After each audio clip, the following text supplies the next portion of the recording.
ভেবেছিলাম গাছটিকে তুলবো না, খুব বেশি তো চারা হয়নি, কিন্তু আপনাদের বৌদির নাছোড়, সেই কারণে আমি এই গাছটিকে তুলছি। গাছটি কিন্তু খুব সুন্দর ফুল হয়। আপনারা কে কে চেনেন এই গাছটিকে? যারা এবার শীতকালে এই গাছটি বসিয়েছেন তারা অবশ্যই কমেন্টে জানান। এই গাছটি এত সুন্দর ফুল হয়, ছোট ছোট ফুল হলেও হ্যাঙ্গিং বা টবের বসানোর পক্ষে একেবারে আদর্শ। এই গাছটি হচ্ছে সুইট পিয়া। ফুল নিশ্চয়ই বুঝতে পারছেন কত সুন্দর ফুল হয়, বিভিন্ন কালারের ফুল। গাছ কিন্তু খুব বেশি বড় হয় না, খুব বেশি হলে 1 থেকে 1.5 ফুট বা 2 ফুট, কিন্তু এত সুন্দর ফুল হয়। আপনারা এই গাছটিকে হ্যাঙ্গিংয়ে করতে পারেন। একটু লতানো টাইপের গাছ, কিন্তু ফুলের বিভিন্ন রং। আমি আপাতত এই কয়টি গাছ গ্রো ব্যাগে বসাবো।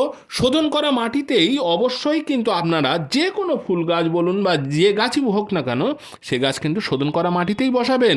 আর ভালো গার্ডেন সয়েল হলে তো কোনো কথাই নেই। গাছ মাঝখানে বসিয়ে চারধার থেকে একটু চেপে চেপে গাছটাকে সোজা করে দেবেন।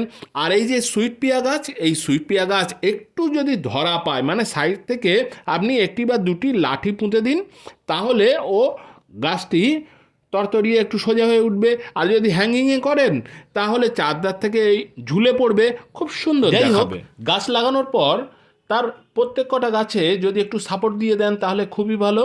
আমি গাছ বসিয়ে ভালোভাবে জল দিয়ে দেবো, আর এই গাছকে 2-1 দিন একটু ছায়া জায়গাতে রেখে তারপর রোদ্রে অল্প অল্প করে আমি বার করে দেবো, যাতে গাছটি সেট হতে পারে। ভিডিওটি ভালো লাগলে অবশ্যই একটি লাইক দেবেন, আর আমার চ্যানেলে নতুন হয়ে থাকলে অবশ্যই আমার চ্যানেলকে সাবস্ক্রাইব করে বেল বাটনকে অলে সেট করে দিন। তবে দেখা হবে অন্য একটি ভিডিওতে, ততক্ষণ পর্যন্ত টাটা।